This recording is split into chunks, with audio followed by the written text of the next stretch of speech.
Hey guys, I missed you guys. So, Aaron likes to poke fun at me for making Twilight Zone references at the beginning of videos like this one. Don't get on that ship! But I don't think I'm gonna be able to stop doing it. Probably ever. I've asked an important question. Stick to the subject.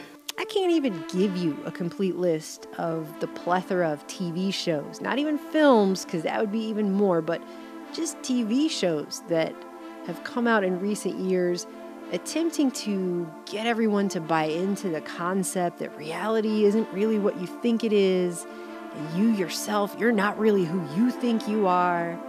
And actually now they're doing a Twilight Zone reboot. So there you go. To serve man, it's a cookbook. But we have officially entered the phase of technology merging with reality that Elon Musk used to do a bit about every time people invited him to open his mouth in public for like 2 years. 40 years ago, we had Pong, where you had like two rectangles and a dot, like two rectangles and a dot. But now you can see a video game that's photorealistic, almost photorealistic. 40 years later, we have photorealistic 3D simulations with millions of people playing simultaneously, and it's getting better every year. And you see where things are going with virtual reality. Soon we'll have virtual reality, augmented reality. If you extrapolate into the future and say, well, how good, let's say, will video games be in 100 or 200 or 1,000 years from now? If you extrapolate that out into the future with any rate of progress at all, if you assume any improvements at all,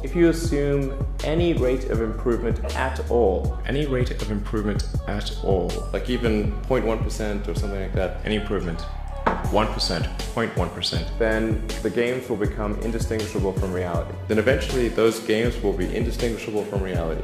Beyond a certain resolution, indistinguishable from reality. Just indistinguishable. If it's so realistic, you will not be able to tell the difference between that game and the reality as we know it. Then games will be indistinguishable from reality. Some of the games that are coming out right now, if you weren't told it was a game and you just saw footage from it, you wouldn't know that it was. It's getting to that point. Musk also talks about the fact that the VR is getting to a point that when people do it and then they take the helmet off or whatever, they come out. It's like some of the more high-end stuff they got coming out right now. When they're back in actual real physical reality that they're in, they feel like the VR was more real than the actual world. That's the level that we're at with this. That video editing technology where a person can take a video of someone, of anyone, and make it say whatever they want it to in real time, that we reported on 3 years ago, has only gotten more sophisticated now. Look how much you can distort the message by hijacking someone's face. It's really uncanny and eerie. I guess they're gonna try to give society schizophrenia, trying to figure out when they're in the real world. And I've got a single camera here that's watching my face and feeding some machine learning software that's taking my expressions like, I'm transferring it to that guy. He's actually a 3D character that I'm controlling live in real time. And has led the way to the creation of what is now called deep fakes, which really are some of the most hideous abominations imaginable, like this scarring video of Steve Buscemi merged with Hunger Games actress Jennifer Lawrence. This was very truly surprising for me. Just nobody wants that. Really, they don't. And I hope I'm never in that situation. And that probably won't be the last time I use the word abomination in this video. When you go to download the software for the first time, there's a link to a Nicolas Cage face set. So you could put Nick Cage's face on my body. That's correct. Could you do it now? Of course. Oh my God. The bees, not the bees. In fact, Samsung has developed an AI that only needs one image. Just one.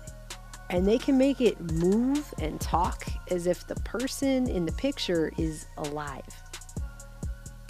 So for all the cool, realistic, historical reenactments you could make with such a technology, for just one example on one side of the spectrum, you also have to consider the myriad other ways this could be used to fool people into thinking someone said or did something that they never said or did. And how easy that would be. Fake. That's the word. Ersatz. As our technologies get more convincingly real and begin impinging on the actual reality we experience through the perception of our five senses, things actually seem less real and thus more fake. And the less we can trust anything that we are seeing and hearing. A few years ago, AI began its foray into journalism, writing stories for major news outlets like the Associated Press and the Washington Post, just to name a couple. And the AI does it so well that most people can't tell the difference. So you have untold thousands of people every day reading stories written by computers and they don't even know that they're doing it. Well, back in February, it was announced that Elon Musk's nonprofit OpenAI developed a text generator that's so good, they've declined to release it publicly for fear of misuse. So this is dubbed deepfakes for text, and it's apparently so convincingly real, and the untold risk of malicious misuse is so high, that OpenAI is actually breaking the normal practice of releasing it in order to do more research and attempt to fully discuss the ramifications of what this kind of technology will mean to a society that's increasingly living in a shrinking reality. So basically you feed this thing a few lines of text and it's able to convincingly predict and then generate the next few sentences or pages. And it works for anything, including news, novels, whatever. Fittingly, they even had it write its own version of George Orwell's 1984. And based on what I read of what it came up with, if you slapped a person's name on that and said that it was written by so-and-so, people would buy that as a novel probably, and they would just believe it. They wouldn't even realize they were reading a book written by a computer. The implications for propaganda here are just, you can't even think of all the ways that that could be gained. How ingrained and how connected and interconnected is this technology going to be in our life? It will be, at some point, indistinguishable from reality. And speaking of Joe Rogan, the AI for generated speech has become much, much more advanced since the late 90s when it was first announced publicly that scientists at the Los Alamos National Lab were using clips of our military members to generate realistic sounding fake speech. So here's a computer generated clip of Rogan saying things he never actually said. Hey Joe Rogan, it's me, Joe Rogan. Please come save me, man. These artificial intelligence guys have trapped me in a machine. How many people do you think would be able to tell that that wasn't really him speaking at all? So there's that.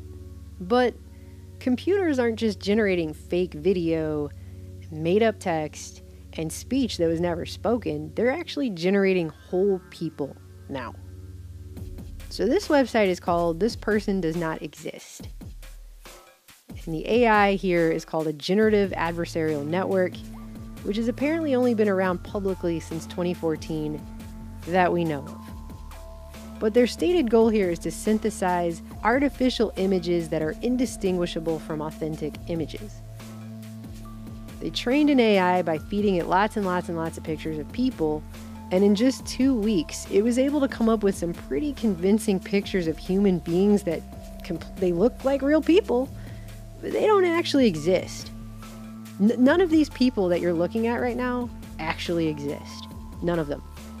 And sometimes you can tell if you look real close or you pause it and stay on it for a while, but many times you can't. And I think if the average person was told that this was a real person, say on a newscast, for an example, and a whole backstory was given to something that happened to this person, they would likely accept that because, let's all say it together, we accept the reality of the world with which we're presented. It's as simple as that. They conclude by saying that this is groundbreaking because, quote, it not only produces high quality and realistic images, but also allows for superior control and understanding of generated images, making it even easier than before to generate believable fake images. And they've done the same thing in other areas. You have AI that's attempting to create cats, and at least the computer is failing so far at making cats. and really just makes these H.P. Lovecraftian eldritch abominations, I don't even know what half of these are, if not creatures who disregard all natural laws of the universe as we understand them, otherwise defined as grotesque mockeries of reality beyond comprehension, whose disturbing otherness cannot be encompassed in any mortal tongue. Take everything back around full circle to the Samsung AI I mentioned earlier, which can take an image and make it talk, just one image. And what you have is artificial intelligence so advanced that it can now, in 2019, generate a completely fake person who does not exist and make that person talk. And most people will have no idea they're looking at someone who never existed saying things that were never really said. That's just the technology that's been publicly released that we know about. So what we're talking about here is total technological control in a way that I don't think the average person can even fully grasp the level of. The 5 sense reality can be manipulated. Just straight up. And so we're going to live in a world where seeing is not believing. And if you're somebody who relies solely on that kind of principle, you're going to be trapped in this matrix that they've been building for decades. This is what our film, The Minds of Men, is actually about, the world we're living in today. They've built this whole structure that they've placed over the natural world, and they can bypass your senses with it. Literally. That's what it means to say a world where you can't tell the difference anymore between reality and what that is and this matrix. It's so realistic, you will not be able to tell the difference between that game and the reality as we know it. And it's not a coincidence at all that all the movies and TV shows that you're seeing come out right now are just right there to reinforce this idea to you that reality is not what you think it is. You aren't who you think you are. There's a hidden secret you haven't been told about everything. It's all coming together. There's a reason people refer to this as spiritual warfare.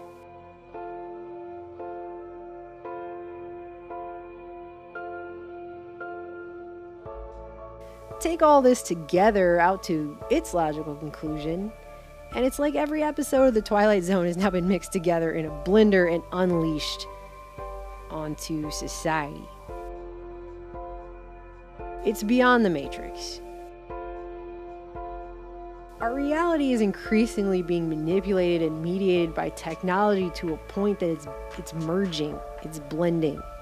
And I think people are starting to feel it. Possible that a simulation is one day going to be inevitable, that we're going to have something that's indistinguishable from regular reality. It seems like people are like longing towards some weird log cabin type nostalgia. Sure, reality. Yeah, like holding on, like clinging, just dragging their nails through the mud, like don't take me yet. And the World Wide Web only gives us the illusion of being present. But the reality is we're only in our homes connecting to a digital space. Where is that space? My concern is not so much what Instagram is that I didn't think that people had the need for this or the expectation for some sort of technology that allows them to constantly get love and adulation from strangers and comments and this ability to project this sort of distorted version of who you really are. But I worry about where it goes. Like, what's the next one? Like, where is it? Is it going to be augmented? Is some sort of a weird augmented or virtual sort of Instagram type situation where you're not going to want to live in this real world? You're going to want to interface with this sort of world that you've created through your social media page. Or live in the simulation. Yeah, maybe in the simulation. Some Ready Player One type shit that's real. So that presence is an illusion. And once we get to a point of augmented and virtual reality, well, that just takes the phrase spirit of slumber to a whole new, unprecedented level. That it's quite transformative. You really feel like you're there. And then when you come out of it, it feels like reality isn't real. I think we'll see probably less physical movement in the future as a result of the virtual reality stuff. I've been asking on this channel for years now, if you weren't physically there, and you didn't see something with your own eyeballs, how do you know what really happened? It's faith. So we're going to have to start asking ourselves, not just as a society, but as individual human beings, where is your faith? What do you have faith in? Because increasingly, your eyes and your ears are not going to be doing it anymore. And so what you're going to have left is discernment and faith. What do you believe in? And I would say that's just the beginning of what the phrase post-truth era really means.